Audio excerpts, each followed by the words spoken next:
Welcome to my channel, a vlog that brings your story about the love of a mafia boss.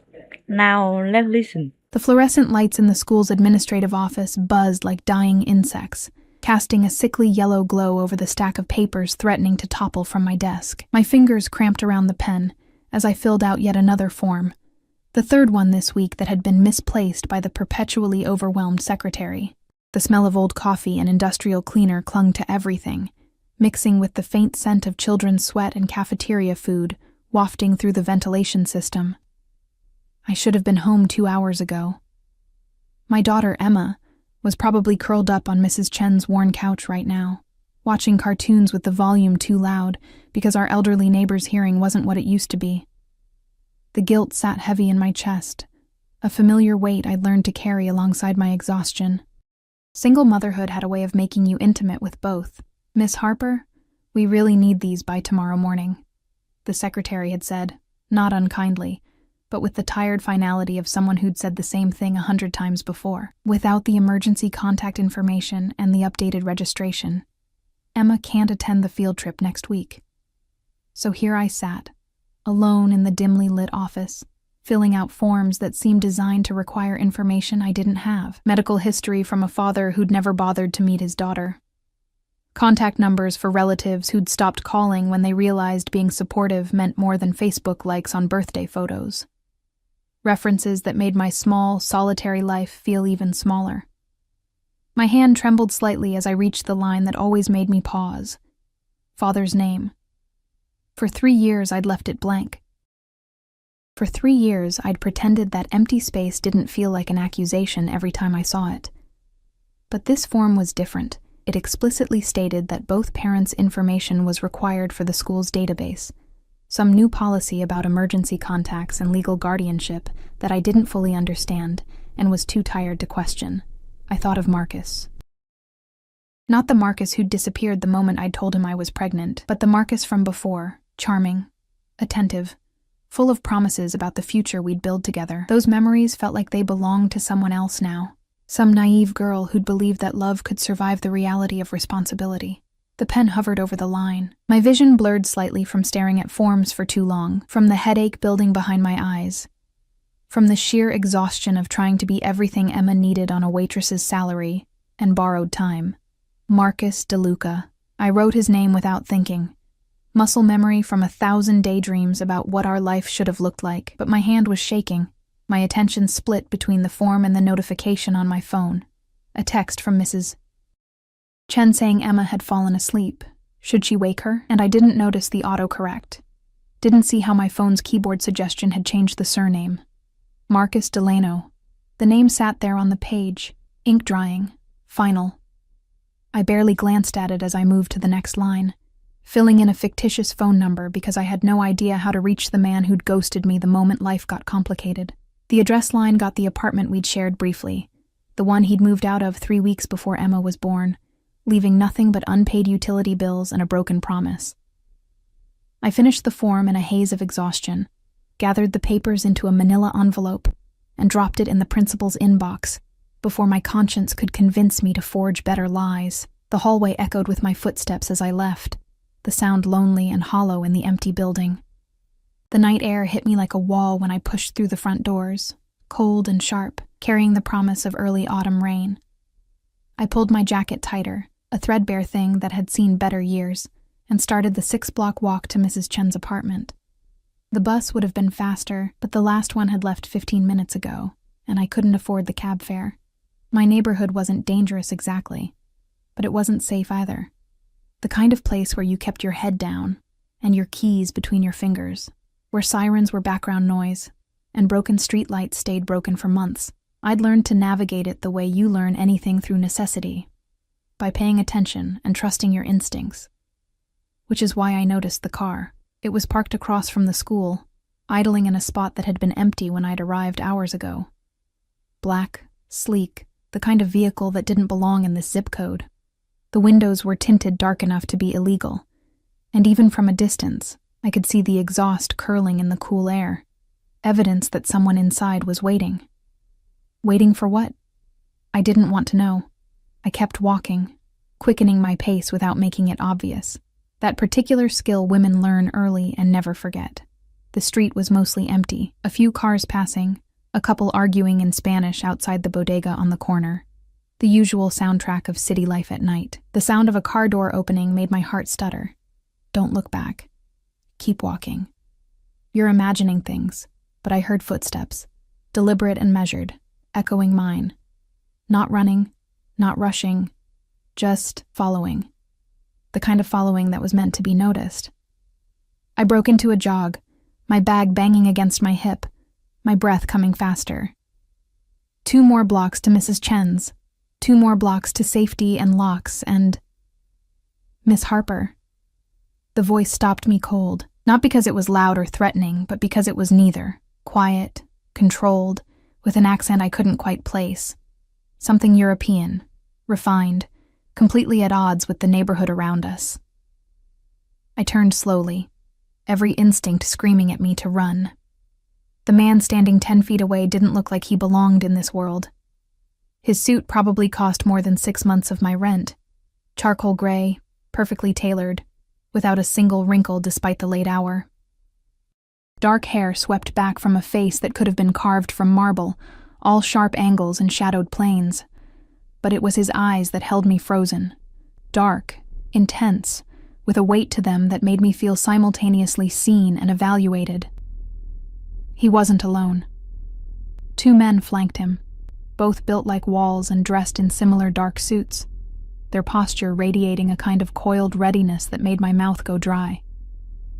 This wasn't a mugging. This was something worse.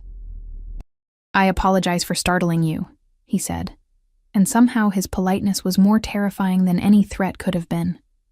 He took a single step forward, and I noticed everything, the way his men shifted in response.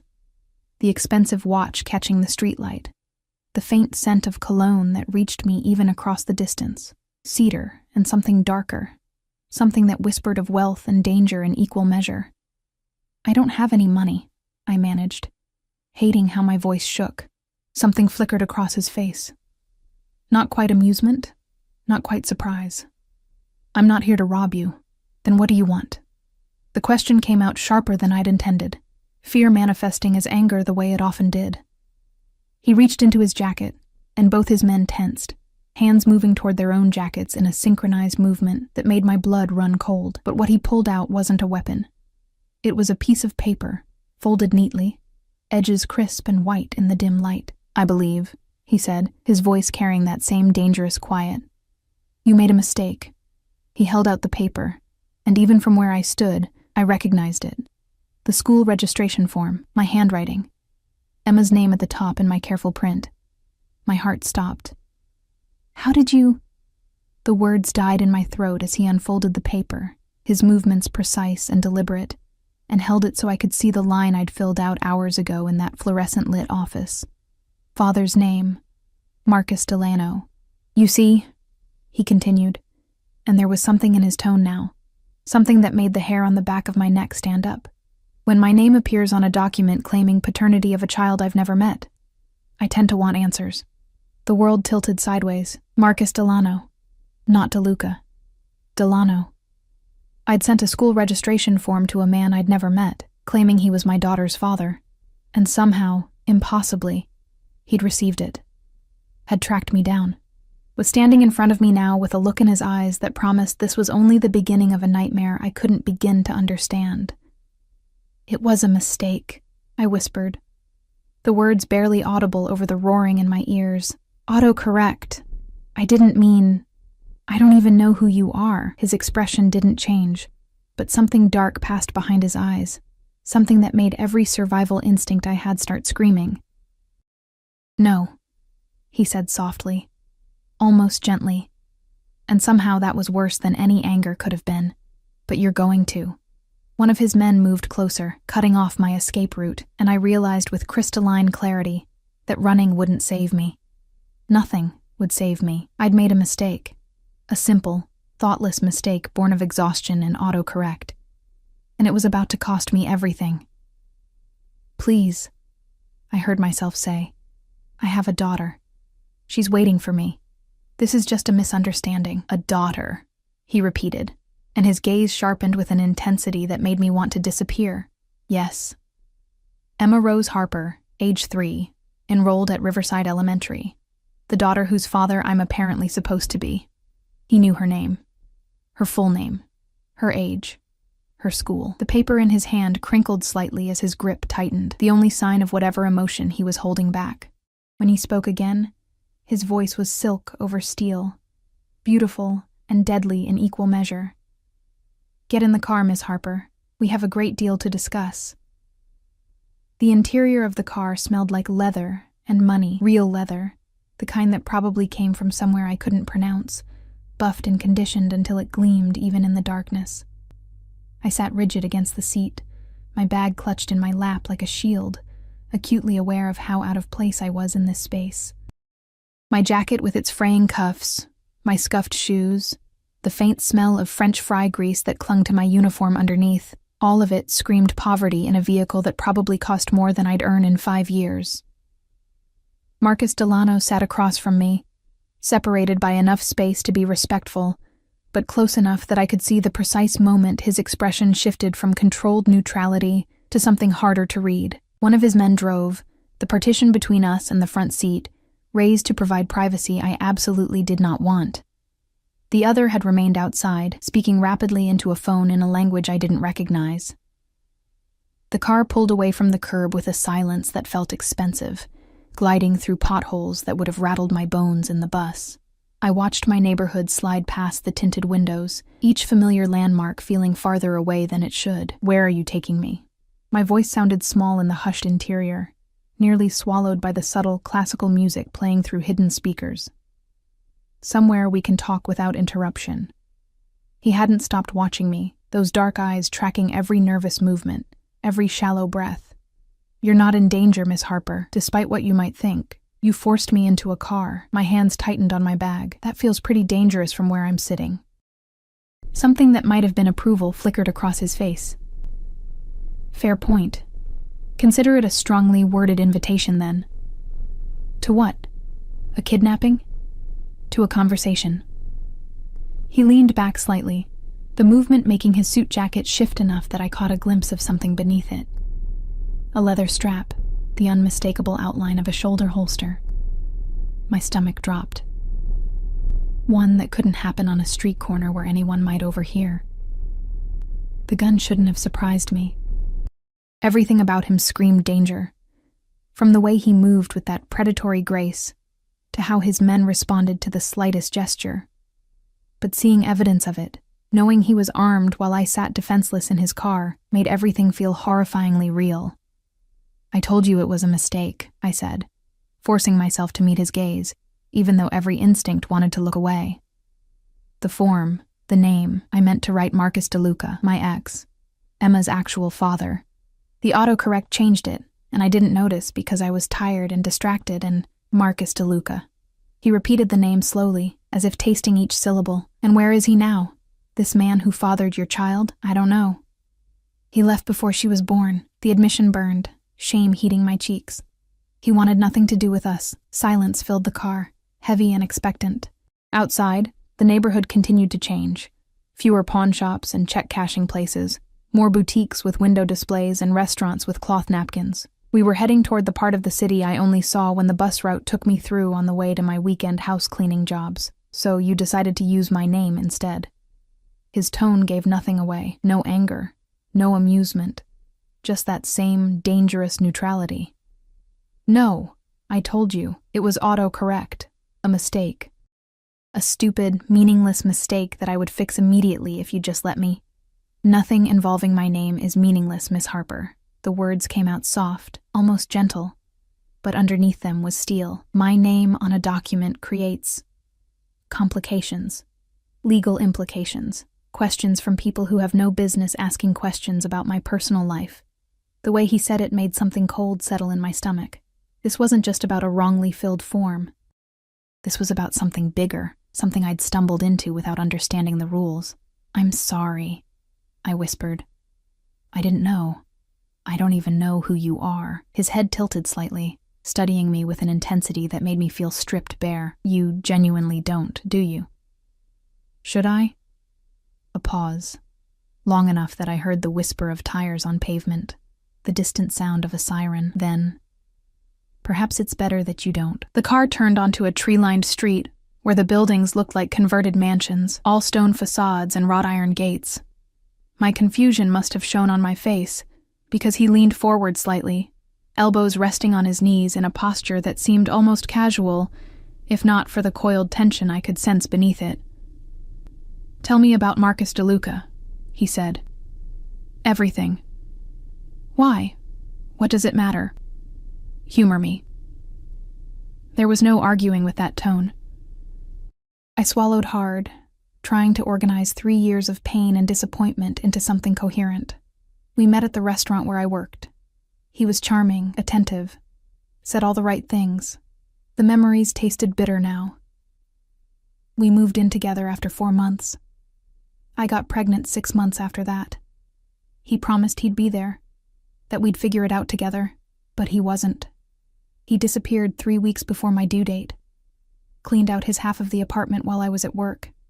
Changed his number. Just gone. My throat tightened. I tried to find him, to tell him when Emma was born, but it was like he'd never existed.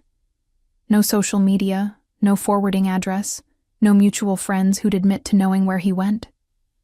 Marcus Delano's expression darkened, something dangerous moving behind his eyes. "Describe him." "What?" "His appearance. Height, build, distinguishing features." The clinical nature of the request threw me, but I answered anyway. Tall, maybe 6'1", athletic build, dark hair, brown eyes. He had a scar on his left hand, said it was from a kitchen accident when he was younger. He worked in construction, or at least that's what he told me. "Why does—" "His last name." He cut me off, voice sharp now. "You're certain it was DeLuca? DeLuca? "Yes. I saw his driver's license once when we were opening a joint bank account. A bank account he'd drained before disappearing. Marcus Anthony DeLuca, I'm sure." He pulled out his phone, one of several I noticed in his jacket pockets, and typed rapidly, his jaw tight. The classical music continued its serene melody, completely at odds with the tension filling the car. After a moment, he turned the screen toward me. "Is this him?" The photo showed a man who looked vaguely like Marcus, same height, similar build. But the face was wrong. Harder, meaner, with eyes that held none of the warmth I remembered. "No, that's not him." Another photo. Closer, but still wrong. "No." 3 more photos, all of men who could have been cousins or brothers, but weren't the man who'd left me. Marcus Delano's expression grew darker with each rejection, his fingers moving across the screen with increasing urgency. Then he showed me another picture, and the world stopped. It was Marcus. My Marcus. But he looked different. Thinner, his hair cut shorter, wearing clothes I'd never seen him in, and he wasn't alone. The photo showed him standing beside a car, laughing at something off camera, completely at ease in a way that made my chest ache with memories of the man I'd loved. "That's him," I breathed. "Where did you get this? When was it taken?"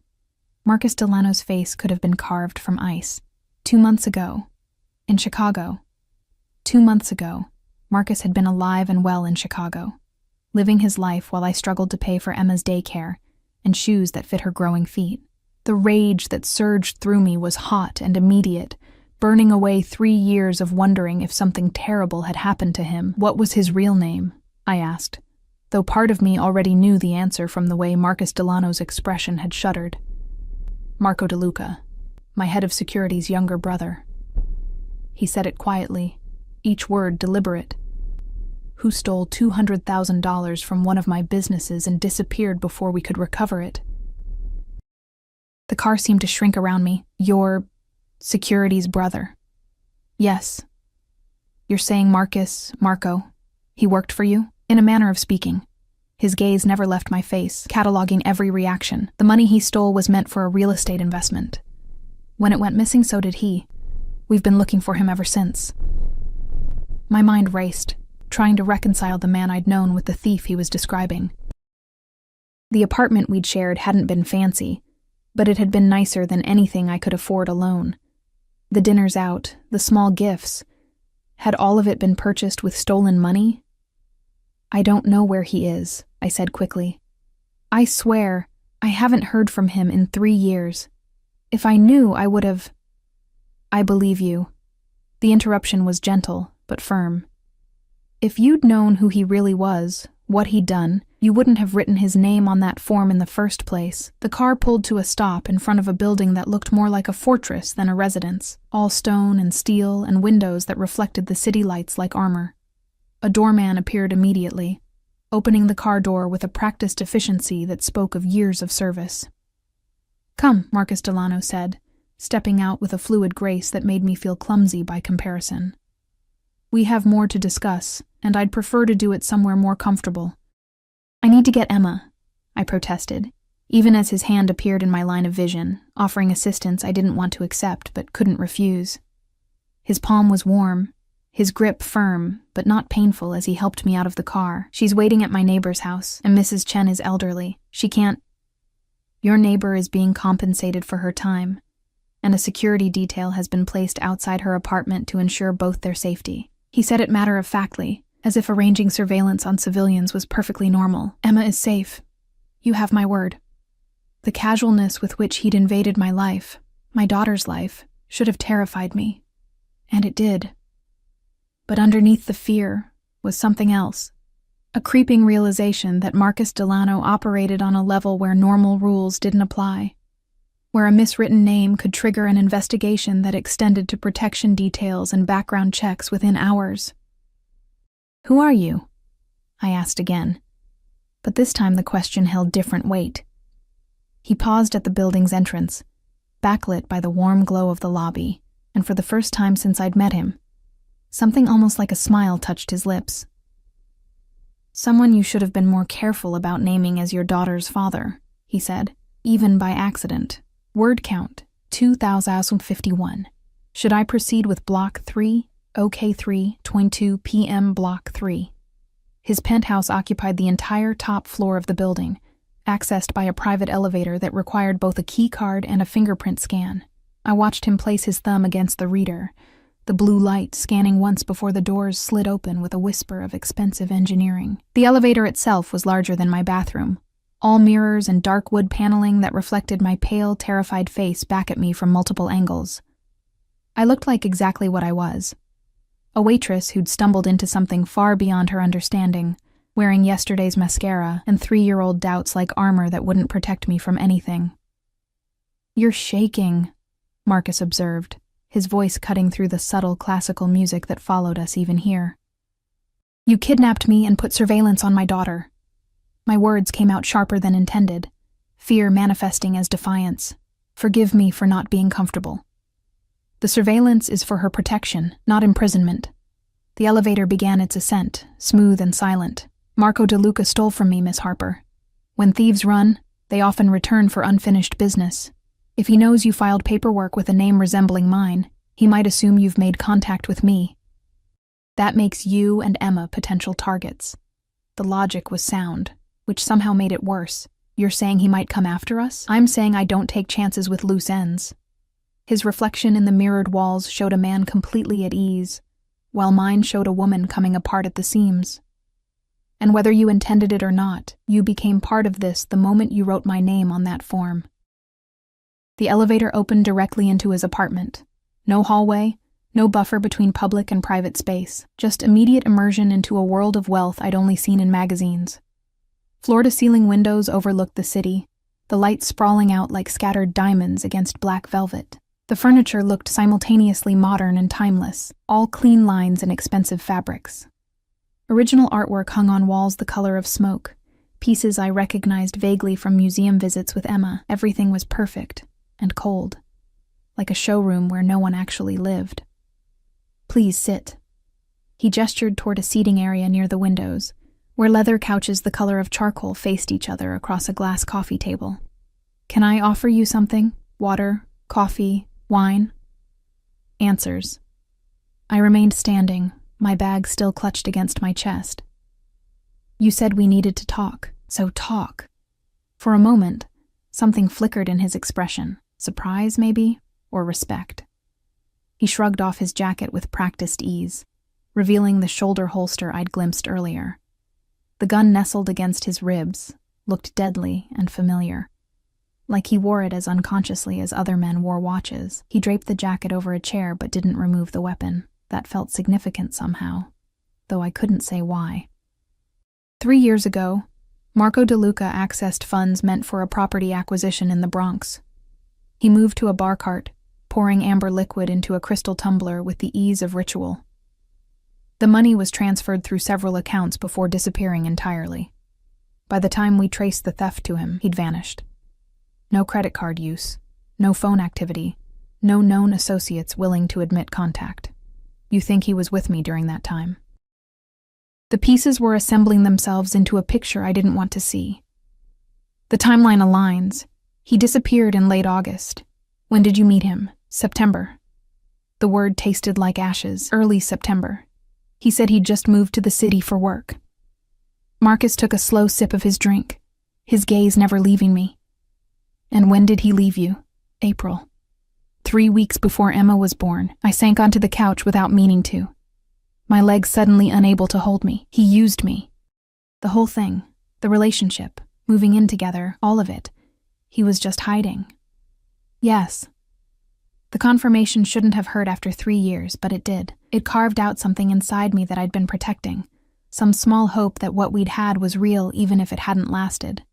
Now even that was gone, revealed as fiction. I'm sorry. And Marcus Delano sounded like he meant it, which was somehow worse than indifference would have been. For what it's worth, I don't believe he planned the pregnancy. That was likely a complication he hadn't anticipated. A complication. My daughter, my whole world, reduced to an inconvenient accident in a criminal's escape plan. Why are you telling me this? I looked up at him. This dangerous man in his perfect penthouse with his perfect life, trying to understand what he wanted from me. If you're looking for Marco, I can't help you. I don't know where he is. I don't know anything. I know. He set down his drink and moved closer, settling into the couch across from me with a grace that seemed choreographed. But there's another matter we need to address. Dread pooled in my stomach. What matter? The form you filed lists me as Emma's father. By tomorrow morning, that information will be in the school's database. It will be copied to their insurance provider, their emergency contact system, possibly even local authorities depending on their protocols. His fingers steepled beneath his chin, a gesture that seemed unconsciously threatening. My lawyers can have it corrected, of course. But that draws attention. Questions about why it was wrong in the first place. Investigations into clerical errors. People looking into my personal life in ways I can't allow. So what do you want me to do? My voice cracked. I'll tell them it was a mistake, that I filled it out wrong, and create exactly the attention we're trying to avoid. He leaned forward, elbows on his knees, and the intensity of his focus made me feel like the only thing in his world. There's a simpler solution, one that protects both of us. I waited, hardly breathing for him to continue. Leave it. What? Leave the form as is. Let the school believe I'm Emma's father. He said it calmly, as if proposing something reasonable rather than insane. It provides you and Emma with protection. No one would dare threaten the family of Marcus Delano. It provides me with cover. A previously unknown daughter explains any unusual behavior, any increased security measures around someone in my life. You can't be serious. I stood abruptly, needing distance, needing space to process what he was suggesting. You want me to lie about my daughter's paternity? To let everyone think you're her father when you're a complete stranger? I want to solve a problem efficiently. He remained seated, perfectly still, watching me pace like a caged animal. You need protection whether you realize it or not. I need discretion. This arrangement provides both. This arrangement is crazy. My voice rose despite myself. You can't just decide to pretend to be someone's father because it's convenient. I can do whatever I choose, Miss Harper. And there it was. The steel beneath the silk, the reminder of exactly who I was dealing with. The question is whether you're wise enough to accept help when it's offered. I stopped at the windows, pressing my palms against the cold glass, staring out at the city that suddenly felt impossibly large and dangerous. Somewhere down there, Marco was possibly planning his next move. Somewhere down there, Emma was sleeping, innocent and unaware that her mother had accidentally entangled them both with a man who carried guns and spoke about protection details like normal people discussed weather. "I don't understand any of this," I whispered. "Yesterday I was just trying to pay rent and keep Emma fed. Now I'm standing in a penthouse talking to a man I don't know about, pretending he's my daughter's father to protect us from my ex-boyfriend who's apparently a thief. This isn't real. This can't be real. And yet it is." His reflection appeared in the glass beside mine, close enough that I could see every detail of his face in the darkened window. When had he moved? I hadn't heard him approach. "I understand this is overwhelming, but I'm offering you a choice, Claire." The use of my first name startled me. He'd called me Miss Harper until now, maintaining distance, formality. This felt different, more personal, more dangerous. "What choice?" I asked, still watching his reflection rather than turning to face him. "Accept my protection. Let me ensure Emma's safety while we locate Marco and recover what he stole. In exchange, you maintain the fiction that I'm her father, at the school, in public, anywhere questions might arise." His voice was low, measured, hypnotic in its certainty. "Or refuse, correct the paperwork, and hope Marco doesn't see you as a liability when he inevitably resurfaces. That's not a choice. That's a threat. It's reality." His hand appeared in my peripheral vision, resting against the glass near mine, not touching but close enough that I could feel the heat of him. "I'm not trying to frighten you. I'm trying to protect you. There's a difference." I turned finally, and found him closer than I'd expected. Close enough to see the faint shadow of stubble along his jaw, the exact shade of darkness in his eyes, the way a small scar cut through his left eyebrow. Details that made him human rather than the dangerous stranger he'd been in my mind. "Why?" The question came out barely above a whisper. "Why would you do this? You don't know me. You don't know Emma. We're nothing to you." Something shifted in his expression. Something I couldn't name but felt in the air between us. "You're not nothing. We're strangers. Not anymore." His gaze dropped to my lips briefly before returning to my eyes, and heat flooded through me that had nothing to do with fear. "The moment you wrote my name on that form, you stopped being a stranger, Claire. You became a responsibility, and I take my responsibilities very seriously." The way he said my name made something tighten in my chest. This was wrong. All of it. I shouldn't be standing here, shouldn't be considering his insane proposal, shouldn't be noticing the way his presence seemed to fill the space around us until nothing else existed. "I need to think," I managed. "This is too much, too fast. I can't." "You have until morning." He stepped back, giving me space I simultaneously wanted and resented. "The school will process the paperwork when they open. Once it's in their system, changing it becomes complicated. So decide, Claire. Protection or exposure, safety or risk." My phone buzzed in my bag, Mrs. Chen probably wondering where I was.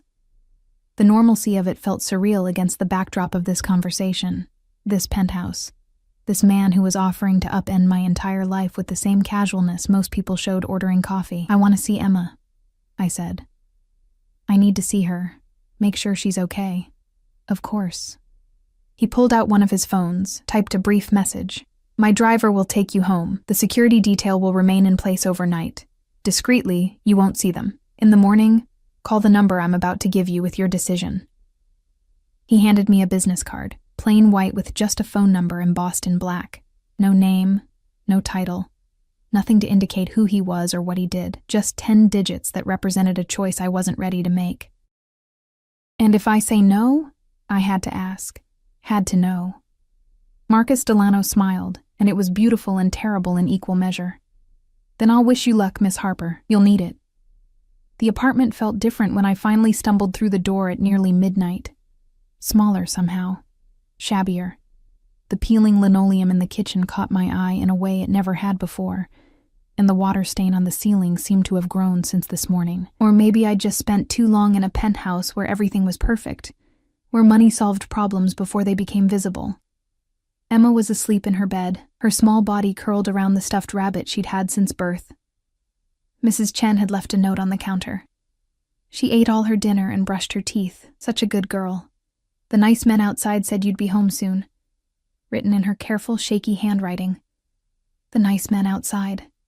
Marcus Delano's security detail. Watching my building, watching my daughter, making sure we were safe from a threat I hadn't known existed until a few hours ago. I checked the locks twice, then a third time, before finally allowing myself to breathe. The business card burned in my pocket like a brand. 10 simple digits that represented an impossible choice. Sleep didn't come. I lay in my bed, staring at the ceiling, watching car lights sweep across the water stain, and trying to make sense of a world that had tilted sideways. Every time I closed my eyes, I saw Marcus Delano's face. The intensity of his gaze, the controlled power in every movement. The way he'd stood so close at the window that I'd felt the heat of him through my clothes. "You're not nothing." The words echoed in the darkness, twisting something inside me that I didn't want to examine too closely. He was dangerous. He carried a gun, commanded men who followed his orders without question, lived in a world where stolen money and surveillance were Tuesday afternoons. Getting involved with him, even in this strange, practical arrangement he'd proposed, was asking for trouble. But the alternative was worse. Marco, somewhere out there, possibly watching, possibly planning. Emma, vulnerable and innocent, caught in the crossfire of adult mistakes and criminal enterprise, protection or exposure. Safety or risk. The choice wasn't really a choice at all. Morning came too quickly, sunlight streaming through thin curtains that did nothing to block the noise of the city waking up. Emma bounced on my bed at 6:30, chattering about a dream she'd had involving talking dinosaurs and ice cream mountains, blissfully unaware that her mother had spent the night contemplating deals with dangerous men. I made her breakfast, scrambled eggs and toast, her favorite, and watched her eat with the intensity of someone memorizing details. The gap in her smile where a tooth had fallen out last week. The cowlick at her crown that never laid flat no matter how much I brushed. The way she hummed while she chewed, completely unself-conscious and perfectly herself. What kind of mother was I, considering tying her life to a stranger's? What kind of mother was I, knowing the alternative might put her in danger? The business card sat on the counter, mocking me with its simplicity. I picked it up 3 times before Emma left for the bathroom, turning it over in my fingers, feeling the expensive cardstock, the embossed numbers that probably cost more to print than my entire wallet contained. I dialed before I could change my mind. He answered on the first ring. "Good morning, Claire." No greeting, no preamble. Just my name in that accent that made it sound like something rare and valuable.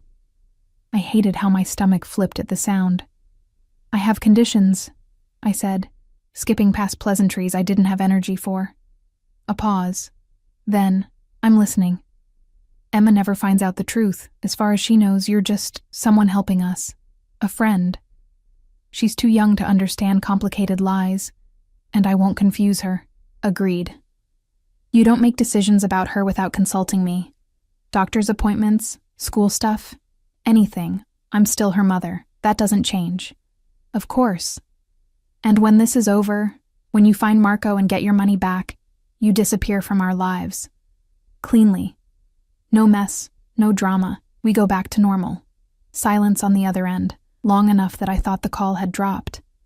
Then, "Is that what you want? To go back to normal?" The question caught me off guard. What else would I want?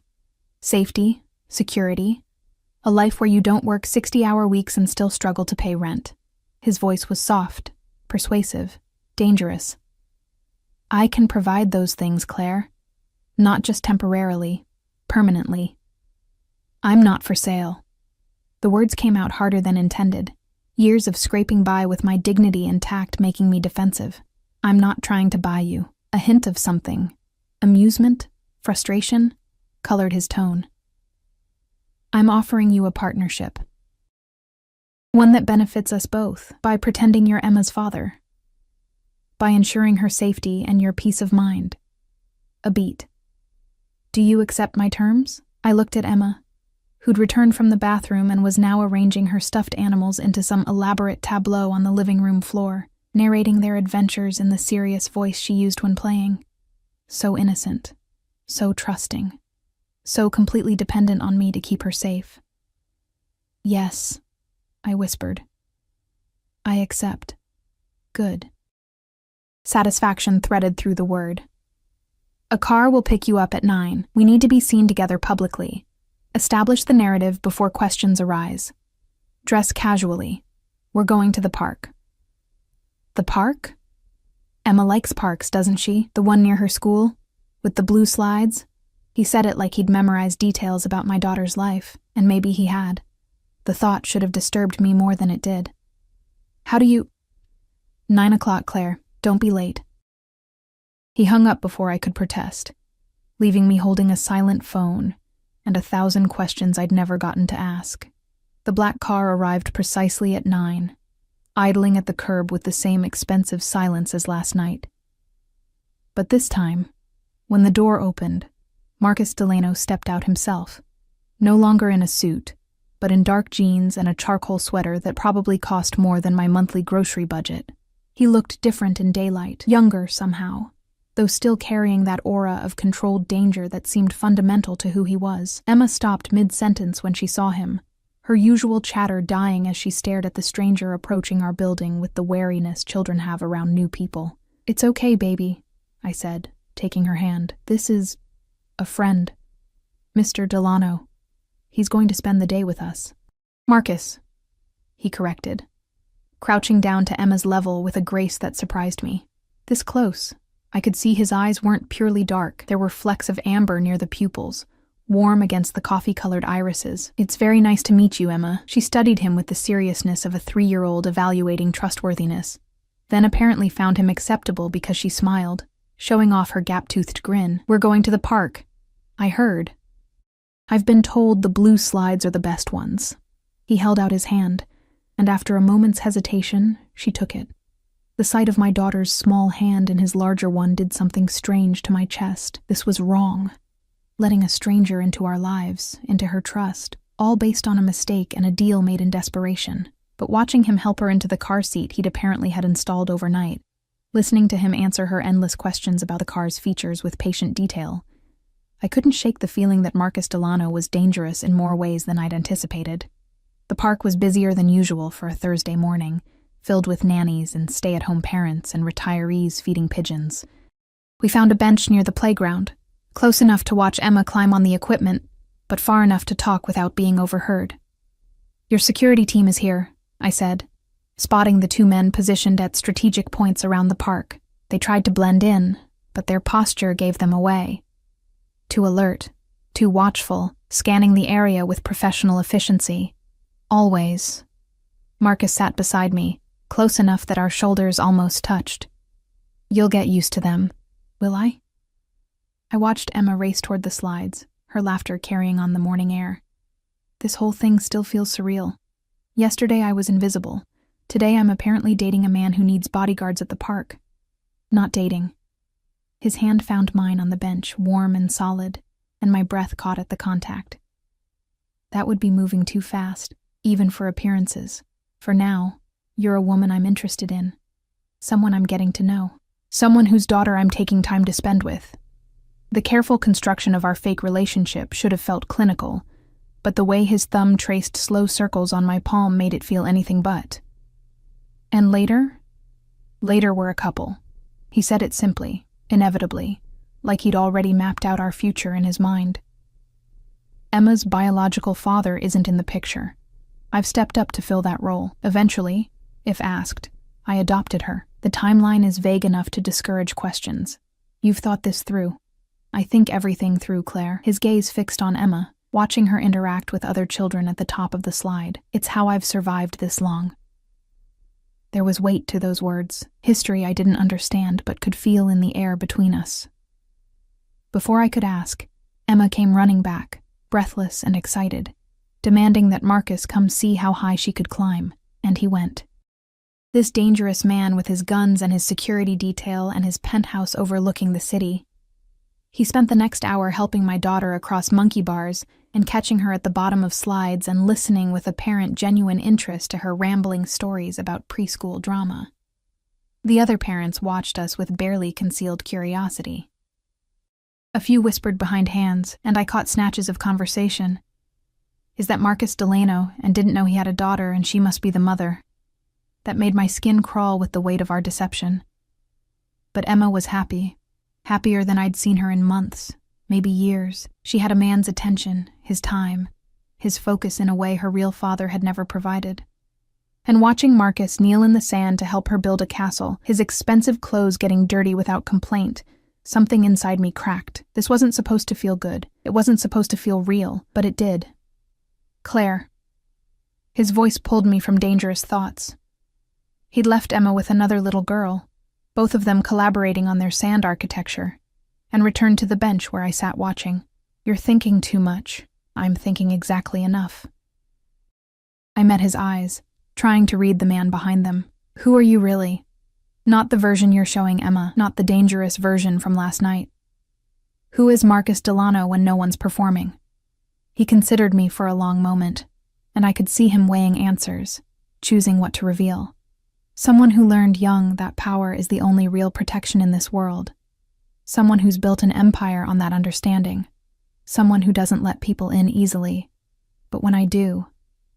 He paused, his gaze intense. I protect what's mine. We're not yours. Aren't you? His hand cupped my cheek, the gesture so sudden and intimate that I forgot to breathe. You called me this morning. You accepted my terms. You let me into your daughter's life. At what point, Claire, do you stop pretending this is temporary? Before I could answer, before I could process what he was implying, Emma called for us, wanting both of us to see her completed castle. Marcus dropped his hand and stood, offering me assistance I didn't take, and we walked together toward my daughter like the family we were pretending to be, like the family that, terrifyingly, was starting to feel real. Block 5. 3 weeks passed in a blur of carefully constructed normalcy that felt anything but normal. Marcus became a fixture in our lives with the inevitability of weather, suddenly present and impossible to ignore. He appeared at Emma's preschool pickup, his sleek car drawing stares from other parents who'd never seen luxury like that in our neighborhood. He joined us for dinners at the small Italian place 2 blocks from my apartment, where the owner nearly fainted seeing Marcus Delano sitting at one of his scratch tables, and subsequently refused to let us pay for anything ever again. He was there for bedtime stories, his deep voice turning picture books into epic narratives that left Emma begging for just one more chapter. He was there for scraped knees and bad dreams, materializing with band-aids and patience I hadn't expected from a man who carried death at his ribs. And somewhere between the fabricated moments and the careful performances, the lines blurred. I'd moved out of my apartment 2 weeks in, not because he demanded it, but because he'd made it clear that protecting us properly meant consolidating location. The penthouse gained new life with Emma's presence. Toys scattered across previously pristine floors, children's drawings magnetized to the sub-zero refrigerator, the sound of laughter echoing off walls that had probably never heard it before. Marcus had an entire wing converted into Emma's space. Bedroom, playroom, even a small library filled with books he'd somehow known she'd love. When I'd protested the expense, he'd looked at me with those dark eyes and said simply, "She's mine now. I take care of what's mine." The possessiveness should have frightened me. Instead, it kindled something warm and dangerous in my chest. Mrs. Chen visited twice a week, paid handsomely for her time and company, though she would have come for free. She watched Marcus with shrewd eyes during those visits, catching moments when his hand lingered on my lower back, or when his gaze followed me across the room with an intensity that had nothing to do with pretense. "That man doesn't look at you like you're temporary," she'd said last week, her accented English blunt with age and wisdom. "He looks at you like he's already decided you're permanent." I'd laughed it off, but her words haunted me during quiet moments, when Marcus worked in his study and Emma slept, when I wandered the penthouse that was becoming home and tried to remember what my real life had looked like before him. The truth was, I was forgetting. The apartment with its water stains and broken locks felt like someone else's memory. The exhaustion of working double shifts, the constant calculation of whether I could afford both groceries and heat, it was fading, replaced by a reality where money wasn't a concern, and safety was guaranteed by men with guns stationed discreetly at every entrance. But Marco still hadn't been found, and the waiting was starting to fray my nerves. "We have a lead." Marcus spoke quietly, his voice cutting through the Saturday morning calm. Emma was at a playdate, her first one arranged through school, with the daughter of a family deemed safe after thorough background checks I tried not to think too hard about. We were alone in the penthouse for the first time in days, and the silence felt charged with everything we'd been carefully not discussing. I looked up from the book I'd been failing to read. On Marco? Chicago. One of his former contacts reached out, trying to broker a deal. He stood at the windows, backlit by winter sunlight that turned his hair almost blue-black. He wants to negotiate the return of the money in exchange for immunity. Something cold settled in my stomach. What does that mean for us? It means this ends soon. He turned, and the expression on his face made my breath catch. One way or another, Claire, Marco surfaces, we handle it, and then we go back to normal, I finished, the words tasting like ashes, like we agreed. Is that still what you want? He crossed the distance between us with that predatory grace I'd come to recognize, stopping close enough that I had to tilt my head back to meet his eyes. Normal? Your old apartment? Your old life? Pretending the last 3 weeks didn't happen? That was the deal. My voice came out steadier than I felt. You'd protect us until Marco was caught. Then we'd go our separate ways. Fuck the deal. The profanity startled me. He rarely cursed, especially around Emma. You think I can just let you walk away now? After watching you curl up on my couch with a book every night? After listening to Emma call me Marcus like I'm someone who matters in her life? After... He cut himself off, jaw tight, hands clenching and unclenching at his sides like he was physically restraining himself from reaching for me. After what? I whispered, standing on legs that felt unsteady. After falling in love with both of you. The confession came out rough, raw, like it had been torn from somewhere deep inside him. I wasn't supposed to. This was supposed to be practical, convenient, a solution to a problem. But somewhere between playing pretend and actually living it, it stopped being fake, Claire. At least for me. My heart hammered against my ribs. Marcus, you feel it too. Don't lie to me. He stepped closer, crowding my space in a way that should have felt threatening, but instead felt inevitable. The way you look at me when you think I'm not watching. The way you've stopped flinching when I touch you. The way you fit into my life like you were always meant to be here. This isn't real, I protested weakly, even as my body betrayed me by swaying toward him. We're playing house for Emma's benefit, for protection. This is the most real thing I've felt in years. His hands framed my face, thumbs tracing my cheekbones with a gentleness that contradicted everything dangerous about him. I know you're scared. I know I'm not what you imagined for yourself. But I'm what you have, Claire, and I'm asking you to choose to keep me. You don't know what you're asking. Tears pricked my eyes, frustration and want and fear tangling into something impossible to name. You're Marcus Delano. You live in a world of guns and threats and men who steal money and disappear. I'm just a waitress who made a mistake on a form. We're not... He kissed me. It wasn't gentle. It was possession and promise. And 3 weeks of tension finally breaking like a dam. His mouth claimed mine with the same certainty he approached everything else, and I melted into him like I'd been waiting for permission to stop fighting what I felt. When he finally pulled back, both of us breathing hard, his forehead rested against mine. You're not just anything, he said fiercely. You're the woman who walked into my world by accident and made me want things I'd given up on. You're the mother who'd do anything to protect her daughter, including making deals with dangerous men. You're mine, Claire. You have been since the moment you wrote my name on that form, whether you meant to or not. That's crazy. But I didn't pull away, didn't step back, didn't do any of the sensible things I should have done. Maybe. A hint of a smile touched his lips. But you're not running, which tells me everything I need to know. He was right. I wasn't running. Because somewhere in the last 3 weeks, between the fabricated family dinners and the genuine laughter and the way he looked at Emma like she hung the moon, I'd stopped wanting to. The intercom buzzed, shattering the moment.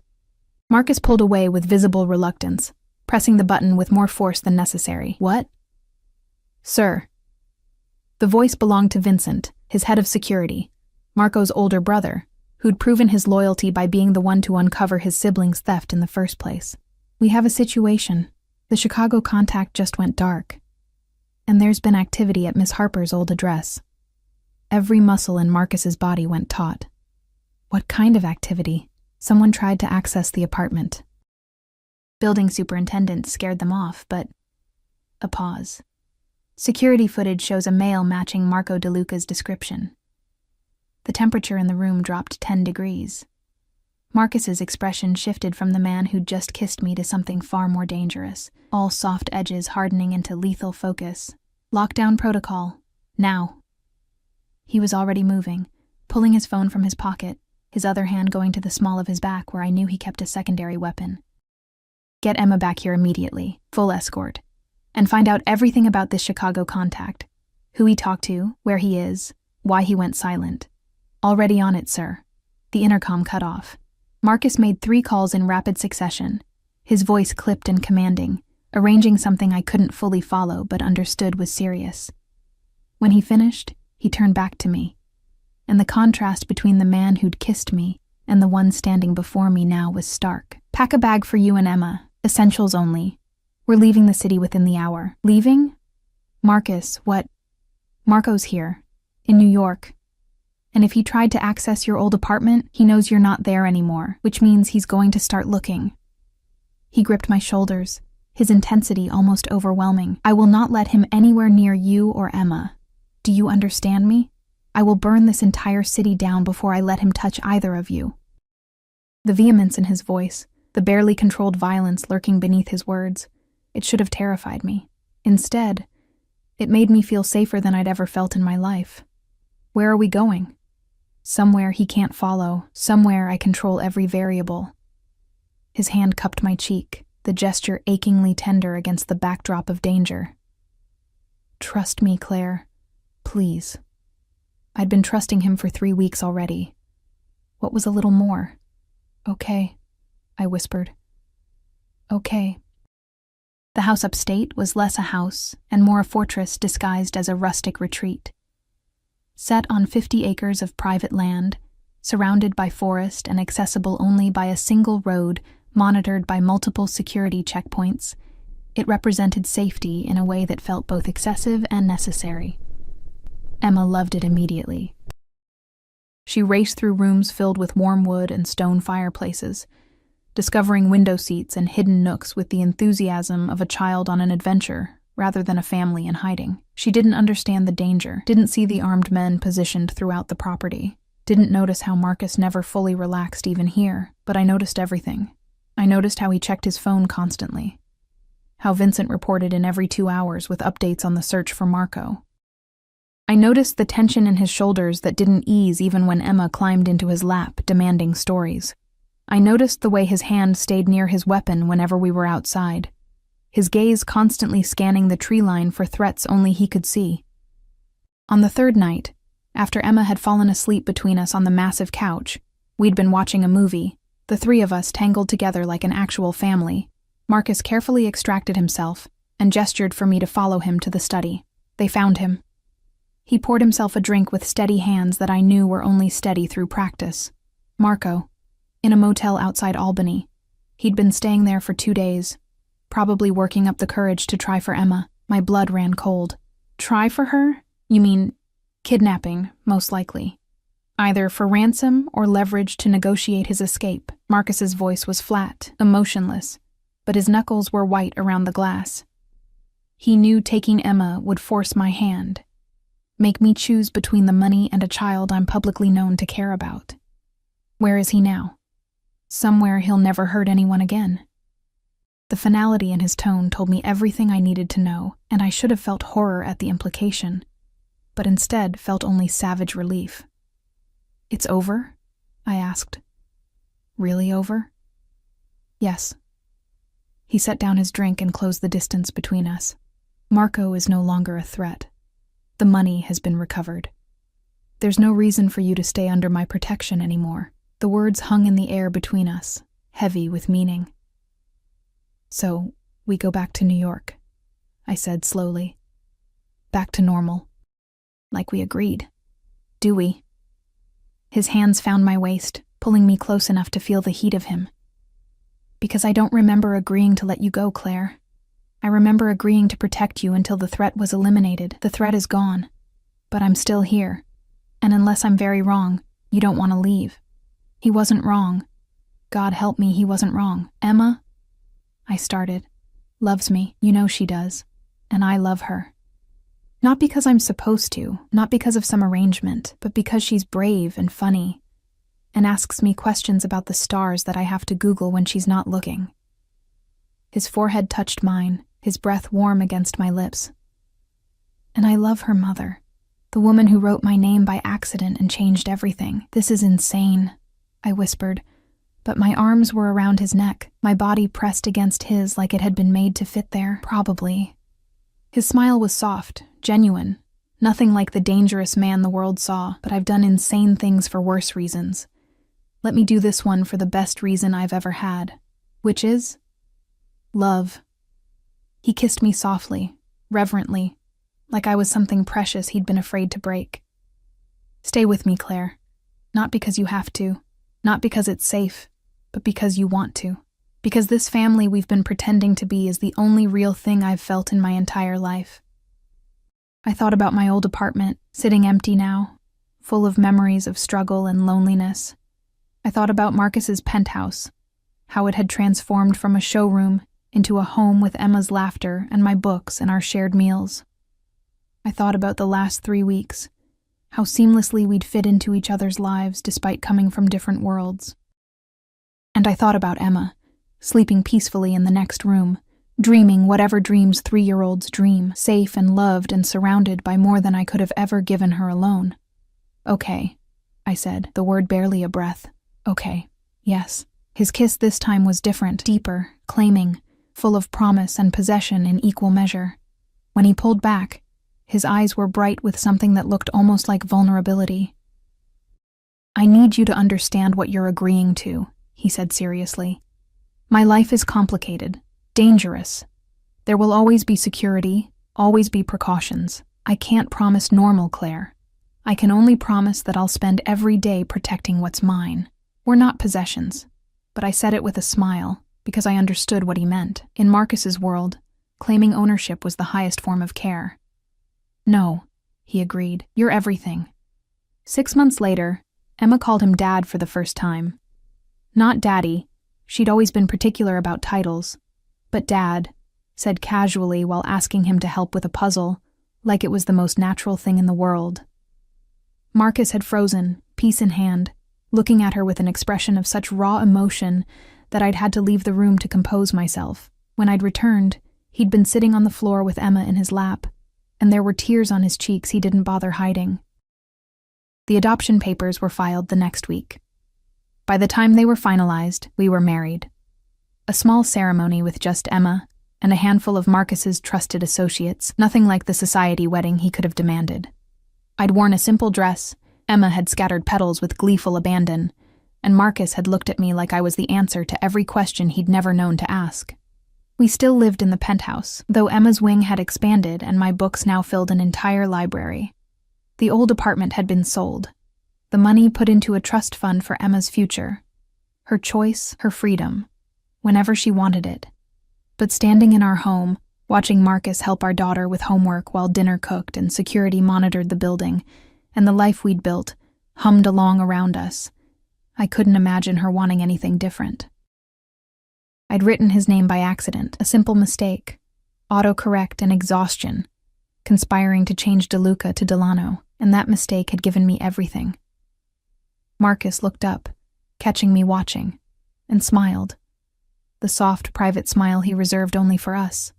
Come here, he said, extending a hand. I went to him, fitting into the space at his side like I'd been designed for it, Emma between us chattering about fractions while Marcus's arm wrapped around my waist with casual possession. This was real.